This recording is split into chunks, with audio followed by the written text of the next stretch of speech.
Principle or principle? Principle or principle? It all starts here this morning. Principle or principle?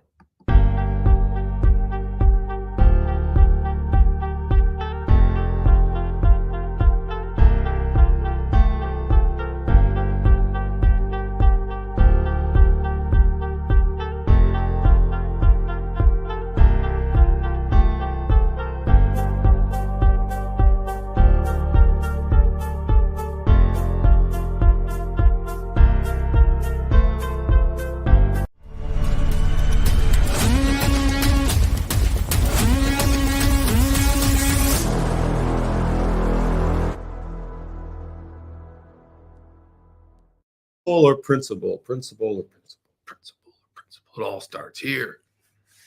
Todd Explains this morning. Good morning, good day, good afternoon. Anywhere you are in the world, I'm speaking to you. I want to thank all the followers. I want to thank all the supporters we have in the Wired Differently Nation, Wired Differently world. It's growing, it's growing.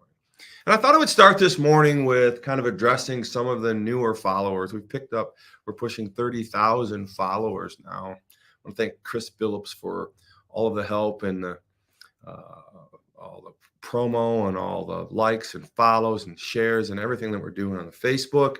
We've got a giveaway coming up here, $500 to your non-for-profit or your church or whoever you want to donate it to. We're going to be doing that for you. We've had a lot of followers. So I want to let you know that that's coming up.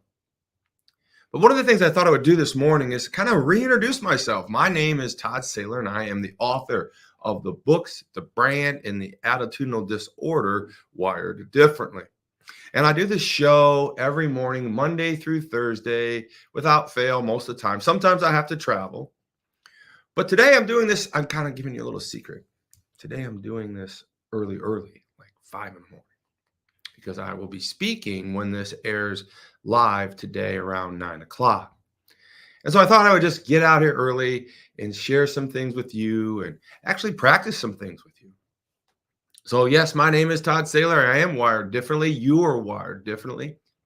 And I want you to know that I own probably 16 organizations, 4 national brands, Wired Differently, Tom's Donuts, Donut Capital of the World, Payserve Systems, great companies. I also want you to know that I've wrote 5 books. I've actually wrote 4 books, and I'm writing my 5th book, The Tiger in Us.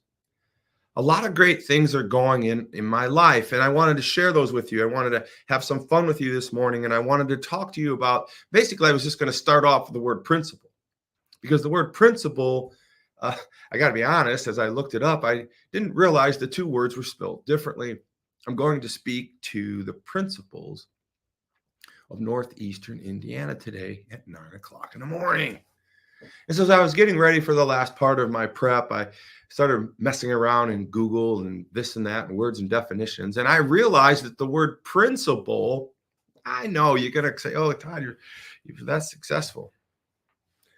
How do you not know the difference between principle and principal, right? Well, the difference is one is spelled P-R-I-N-C-P-L-E, and the other one's spelled P-R-I-N-C-P-A-L. Principle is the beginning, from the Latin word principia, the Latin word principia, and that Latin word means the beginning. But the word principle, P-A-L, is from the Latin word principale. And so as I looked in both those words, I kind of thought to myself, well, aren't they both the same? Principia means the beginning. Principale means chief, leader, the top of the batch, the crew chief, the leader of the organization, right? So I am the principal of all 16 organizations, but I have principals in my organizations. So here's the difference. Principal is someone who is in charge, P-A-L, from principia, a noun, and principle is a principle of beginning or start, principia. So anyways, I wanted to make that clear to you because we're going to be talking to principals this afternoon at the Wired Differently speech. So this morning, I wanted to share with you kind of what is wired differently, first and foremost. And I wanted to share a story with you. And then I wanted to kind of break some things down on how to be successful, how to become wired differently. What do all these things mean? So the first thing I wanted to say is, yes, I'm wired differently. You're wired differently. Wired differently is a mindset, mission, movement, and a ministry.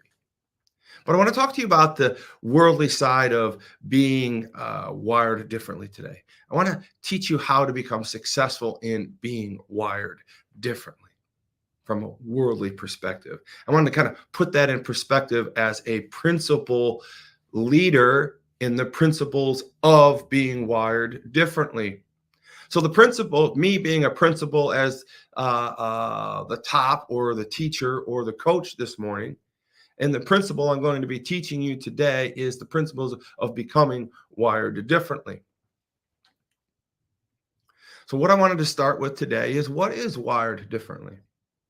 We know that it's a mindset, mission, movement, ministry, right? And so I want to just kind of explain to you the process of where wired differently works, how it works in our life, how it works in our minds, how it works for us as human beings in this earth, being the principle of our own lives. So the way I start with this is, I wanted to just explain to you is how when we're born as babies, right? And our baby brain is very small. And from the beginning of time, God's created us from a man and a woman. We've talked about that in the past. And in the past, we've also talked about that when you come out as a baby brain, we believe that God has control of your brain, control of your body, control of all the things that are about you, with you, and in you. But what I wanted to share with you as a collective group this morning, as newer listeners, is this idea of how the brain is formed, wired differently. You see, when you're born, you really have no capabilities of making choices. Your brain doesn't have what's called a prefrontal cortex. It hasn't grown yet. You have a mass, you have a brain that's working and moving around, but there's so many things forming in that brain from the birth time. And the prefrontal cortex, the prefrontal cortex, which is the principle of your body, the CEO, the leader, the principle, the PRINCPAL, the principle of your body, the leader of your body, has not been formed yet. And so God's in there making things grow, and neurons growing and growing and growing and growing and growing until you're about 3 years old. And then at the age of 3 years old, you start to move around. You actually can talk, and you're doing some things, and you're making more decisions. But God still has control of that brain and that body. But I just want you to know, at the age of 3 years old, a very, very formative age in life, I want you to understand the brain and that prefrontal cortex has created some 1,000 trillion neurons in that prefrontal cortex. Now, why do I tell you all that? Well, because I just want you to have the idea and understanding the capacity of your brain, the capacity of what's being developed in your prefrontal cortex, the principle of your body. At the age of 3, the most neurons you will have in your life will have been created.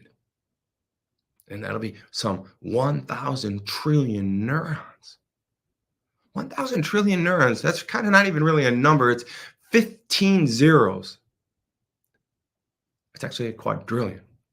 It's an amazing number to think about. But by the time you're 7, those 15 some trillion neurons will have formed. And at the age of 7, those 15,000 trillion neurons will start to dissipate. At the age 7, you'll now be in a position where all these quadrillion neurons have really connected in the places they're supposed to connect, forming your body, forming your brain, forming your human capability, creating the channels, creating your personality, creating all these things that are about us. It's an amazing concept to think about.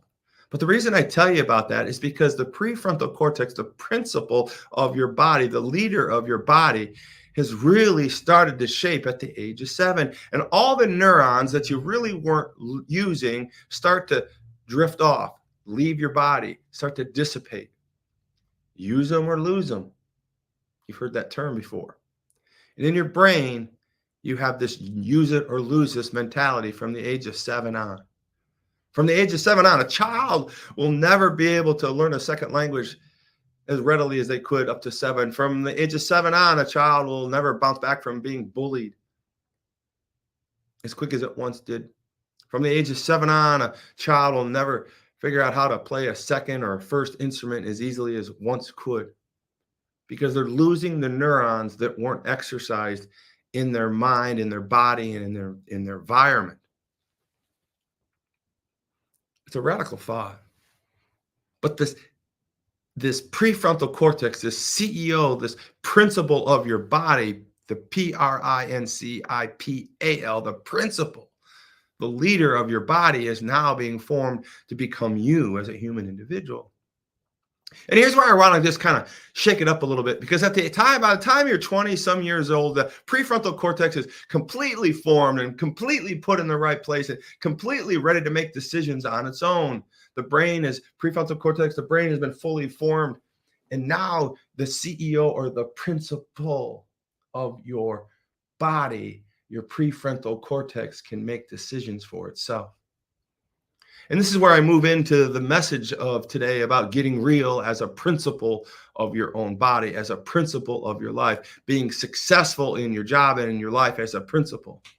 Because once that prefrontal cortex is fully formatted, once it's fully put in the right place, a lot of you may know this, but once it's ready to rock and roll, let it go. Many people don't know the context of how to become successful. Because once the prefrontal cortex is fully formed as the principle of your body, now you have a conscious and a subconscious. And now you can literally make choices for yourself with full understanding, with full responsibility, right? And what I want to just share with you before I get into how to become real and become successful in your own lives, I wanted to share with you this concept of being wired differently. The concept I want to share of being wired differently with you today is understanding how to control the horsepower, how to control your conscious and your subconscious. The most successful people in the world know what they want. The most successful people in the world know what they want. I'll take it a step further. There's only two types of people in this world. There's people who know what they want, and then there's people who don't. And why do I ask that? Why do I say that? Why do I share that? Because I just explained to you, now that you have the capacity from a prefrontal cortex perspective, and you're looking at your children, you're looking at the people you're teaching, you're looking at your people that you're influeceing in your life, and you know that they have the capacity to decide and make decisions fully from the context of their prefrontal cortex, the principle of their body. Then you need to understand that to be completely wired differently, to understand how to separate yourself from the world and understand who you are, and what you want to do, is that you need to understand that all these thoughts come into your mind, and your conscious thoughts, and some of them drop into what we call your subconscious thoughts. And what I want to talk to you real quickly about is the subconscious of your mind that's been fully formed and has been loaded, is your actuator. That subconscious is what happens in your life. That subconscious is what goes on, is what fires, whatever lands in that subconscious, right, is what you get in your life. And many of us walk around in this world and we forget that our subconscious is being loaded by the media. It's being loaded by commercials. It's being loaded by nonsensical things that we watch. And the most successful people in the world know what they want. And the most unsuccessful people in the world don't. The difference between those two people is that the successful people know what they want, and they learn how to load their subconscious. Does that make sense? Now that we know that we have a prefrontal cortex, the principle of our bodies, the leader of our bodies, and we know that the conscious thoughts come through the front of our head, and then we drop some of them that we repeat and do rudimentary things with on a daily, end up in our subconscious. And the things that land in our subconscious become our identity, or become who we are, or become what we get or what we want. And so the number one principle of being wired differently is I want you to understand that we know how to load our subconscious. Most people don't understand that you must control your subconscious. That our identity is based on our habits, and our habits are determined by our subconscious. And if our subconscious is habits that we don't put in our subconscious, then we become the habits of the world that have been placed into our subconscious. But if we place habits that are good habits, that are pointing to the North Star, which is our identity, then we can cultivate who we are, what we want to be, by simply understanding how to drop these habits, these thoughts, the things that we want that are good for us in our subconscious.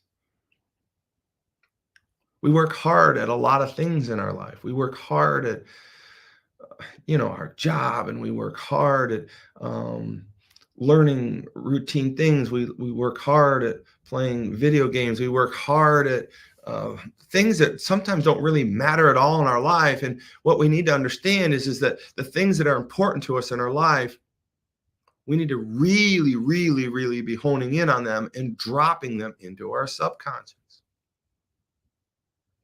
So I would tell you this from a teaching perspective today to all of you out there today that are listening is that if you want to know one of the most quintessential pieces of being wired differently is that you understand that the most successful people in the world know what they want, and the most unsuccessful people in the world don't. And the difference between the successful people and the unsuccessful people is simply this: they know what they want, and they learn to place it in their subconscious. They drive their own subconscious.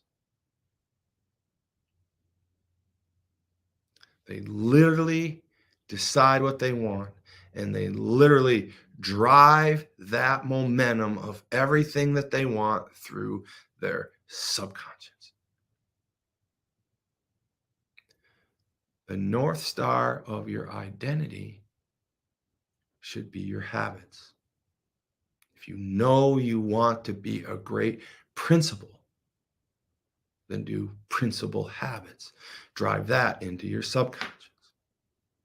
Which brings me to the whole idea of being successful and getting real in this whole corporate world that we're working in. And I kind of had to get out the foundation of being wired differently. I know it's a lot of fun. I know it's a lot of fun, the rah-rah and everything that we get to do at the beginning of these speeches and the times that we have together. But I just want you to understand that it is a serious, it's a serious principle, PLE, right?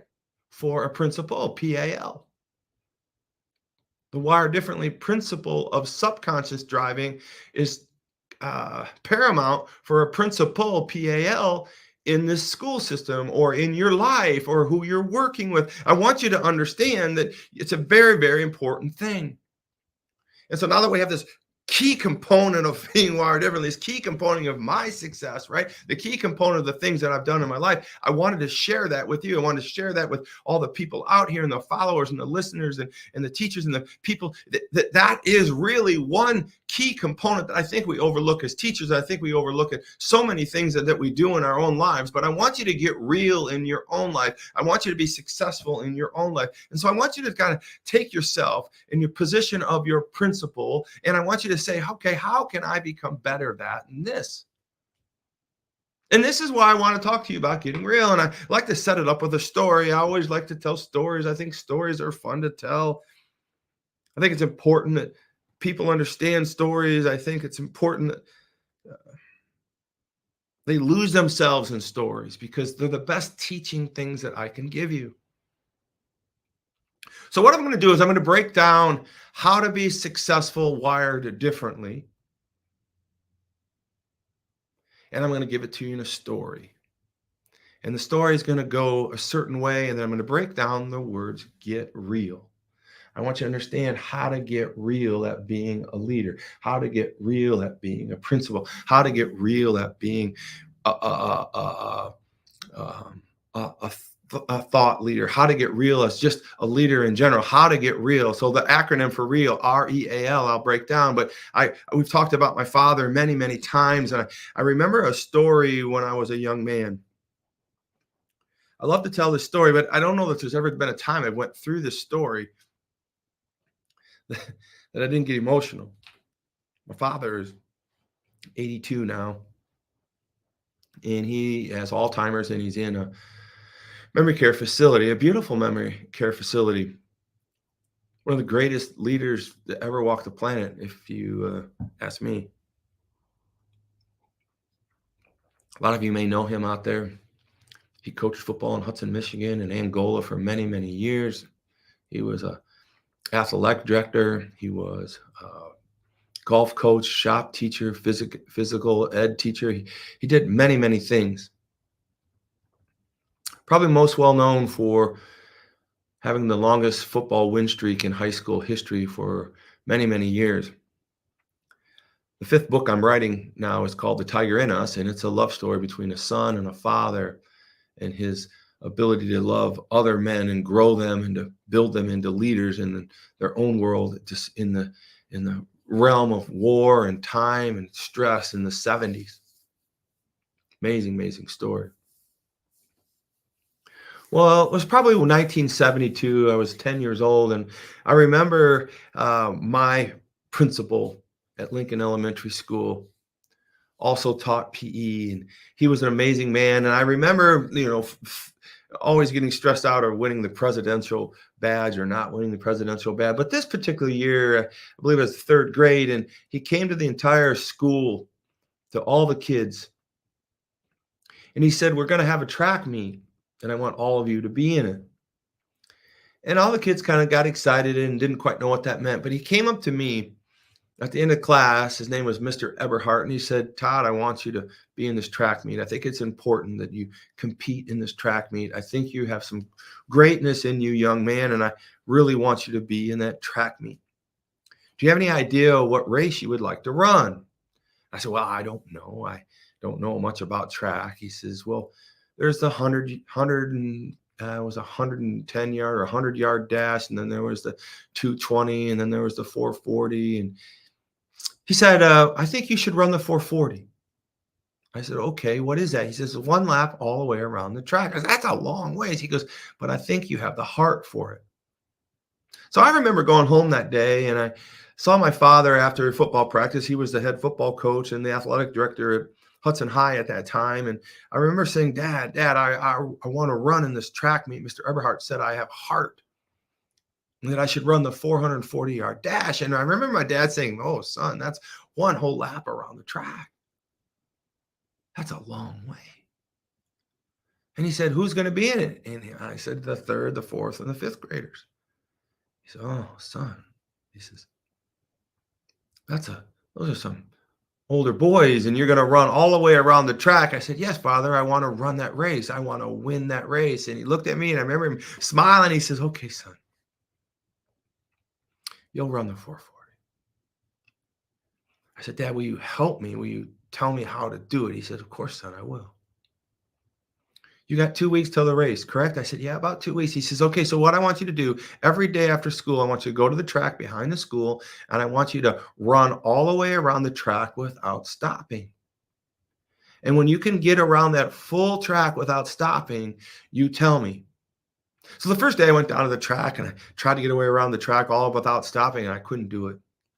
The second day I got a little further, and the third day I got a little further, and the fifth day I got a little further. Sometime around the fifth or sixth day, I finally got around that track as far as I could. I never stopped, and I made it all the way around the track. And so I went back to my dad and I said, Dad, you aren't going to believe this. I did it. I got away all the way around the track for the first time, and I really felt like I had more I could have gone. He goes, "Son, that's great. That's great.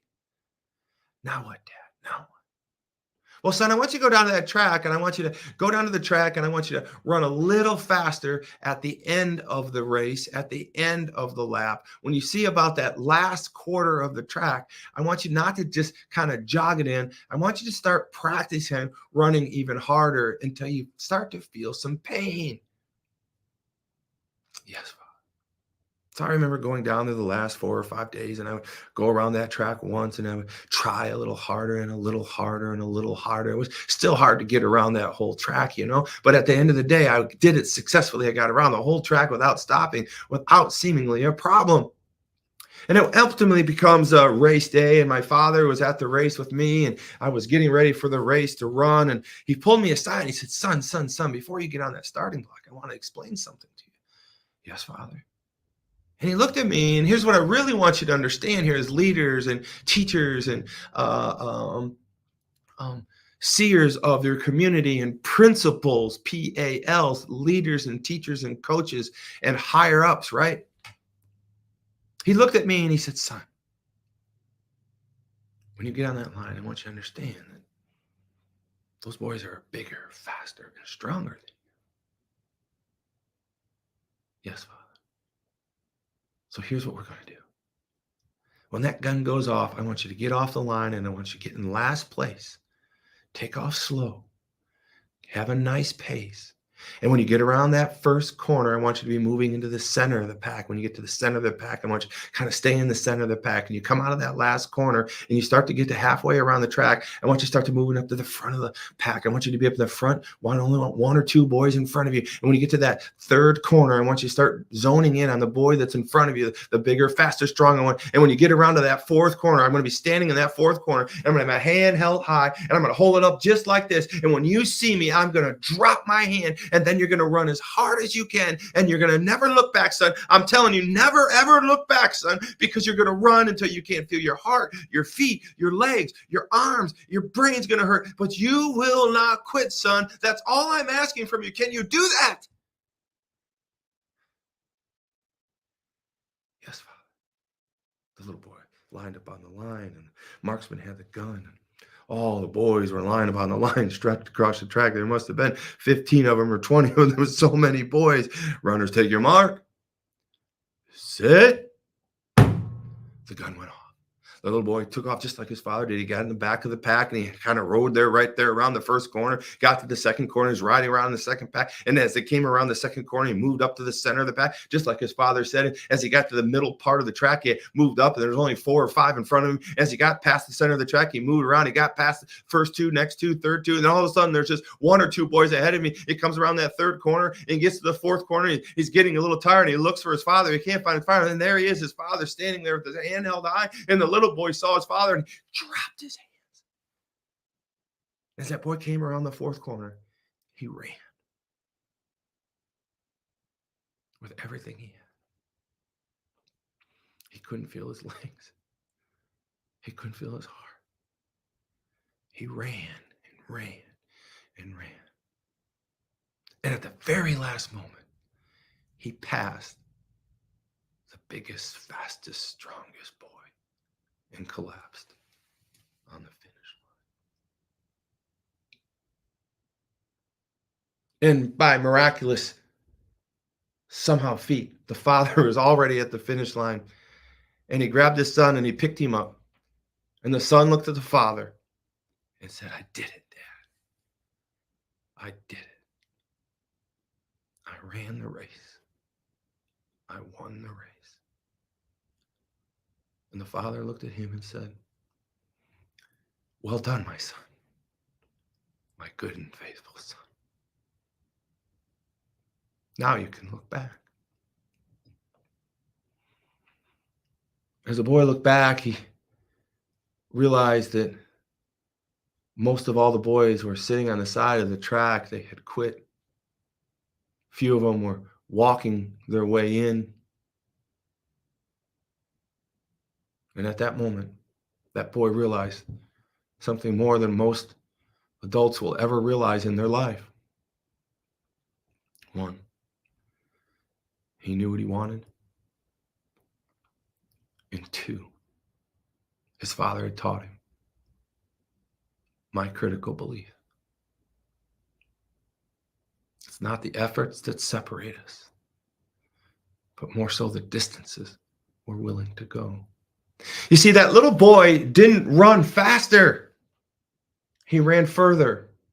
You see, that little boy wasn't undecided in what he wanted. He knew what he wanted, right? You see, that little boy had relationships. That little boy had empowerment. That little boy had attitude. That little boy had leadership, right? And I want you to understand that's what we're here to talk about today in your life, in your role. Now that you understand wired differently, now that you understand how to be who you are in your life, a principle. And I want you to understand the principles of getting real, the PRINCPLE, of getting real, right?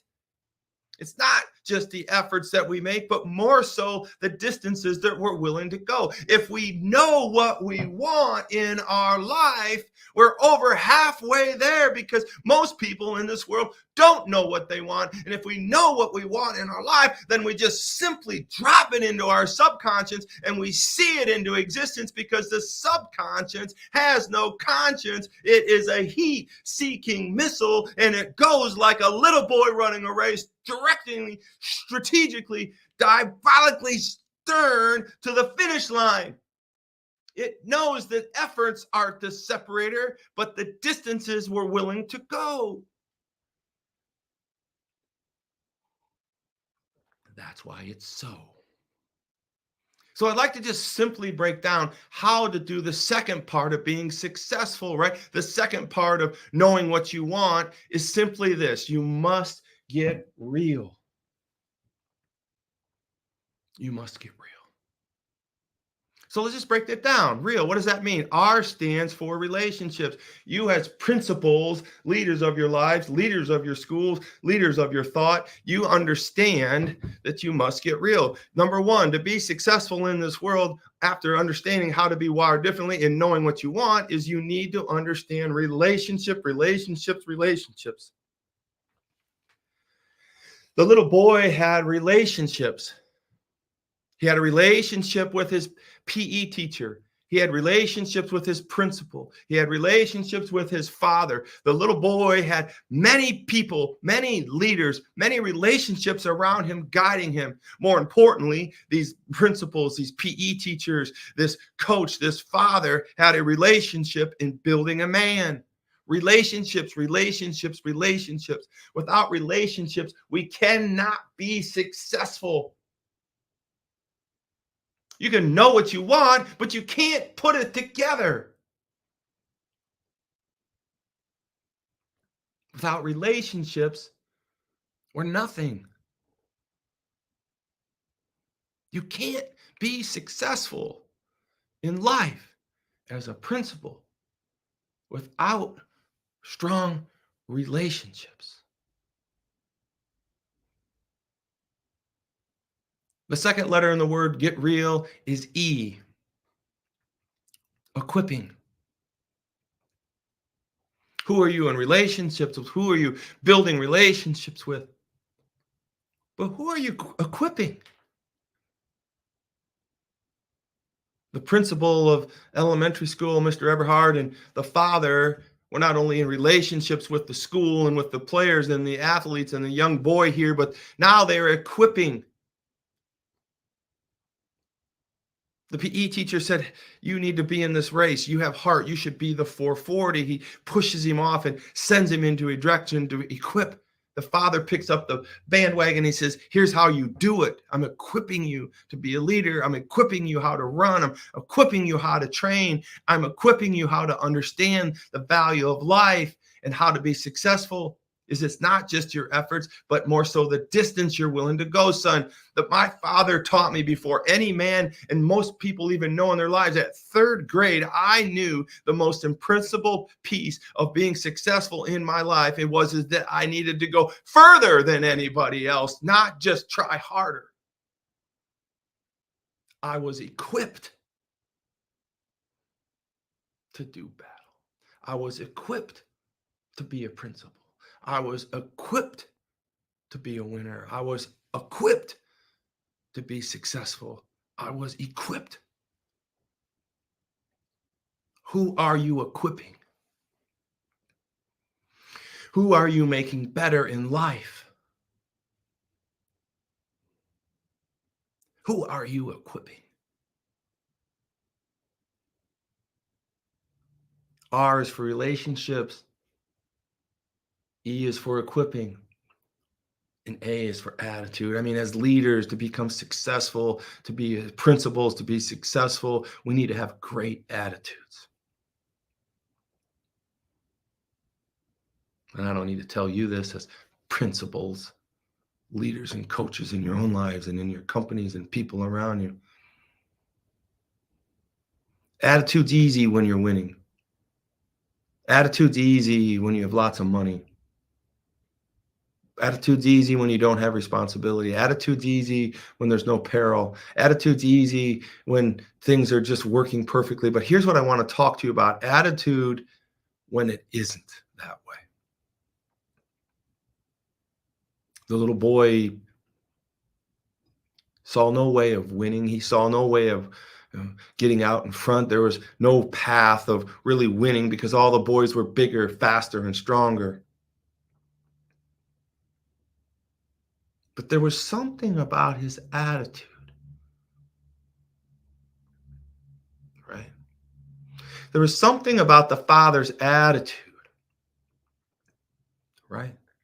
There was something about the principal, the PE teacher's attitude, right? You can, you will, you should, you'll win. And even if the little boy doesn't win that race, he still wins the finish. He still learns something, right? It's an incredible story. But attitude prevails its way from all three characters in the story. To be successful in life, beyond knowing what you want, you must have a supreme attitude in defeat. Attitude. What's your attitude like when things aren't going well? Gut check right now. Attitude. The last thing I'm going to tell you on getting real to be successful is L. And if I was in a live audience right now, I'd say, what does that stand for? Anybody? Anybody? Lots of L's. Love.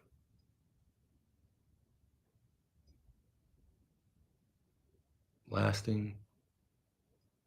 Live. None of those. Leadership.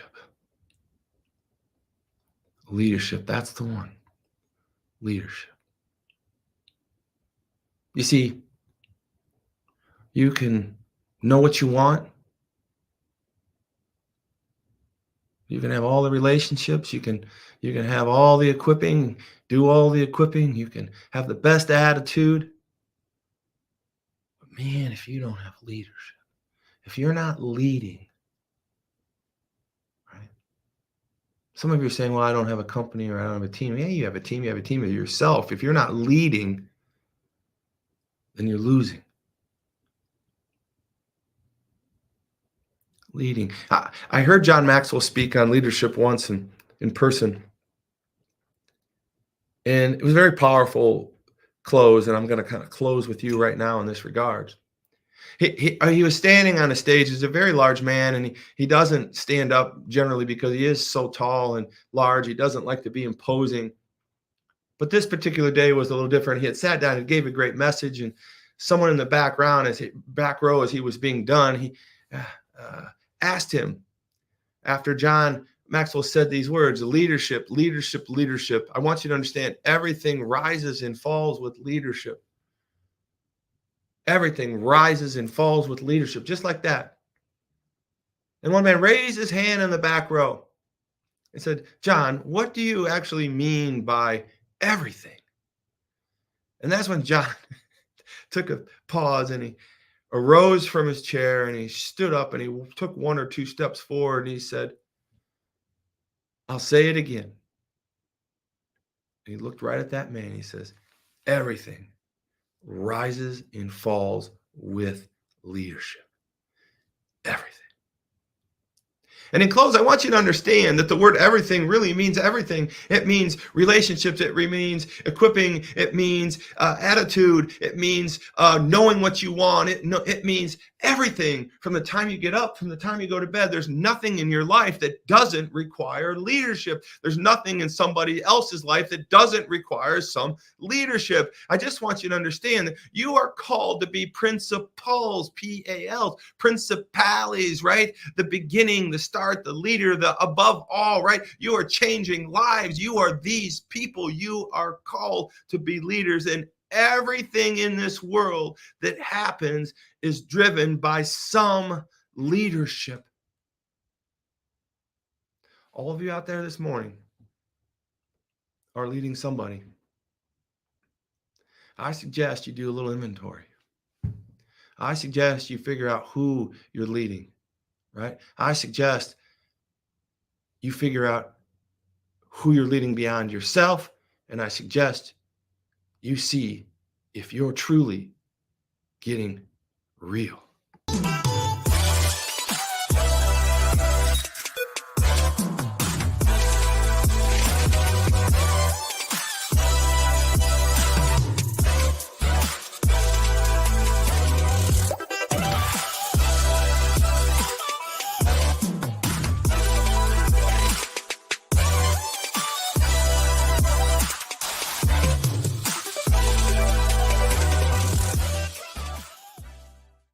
Real America, get real all over the world, get real, get wired differently. The most successful people in the world know what they want. Do you know what you want? Are you going to get real? Are you looking at your relationships? Are you equipping? Are you an attitudinal positive person? And are you leading? Listen, get to wireddifferently.com, wireddifferently.com. We have 70 plus shirts, sizes, different wired differently, beings, Bible verses. They're all there for you. Wear God on your person. We don't need Nike or Adidas. Let's put God on our person. And type in wired 15, WIRED 15 to get an additional 15% off any shirt that you buy on that website. Thanks for listening. I want you to get real, wired differently, people. And thank you for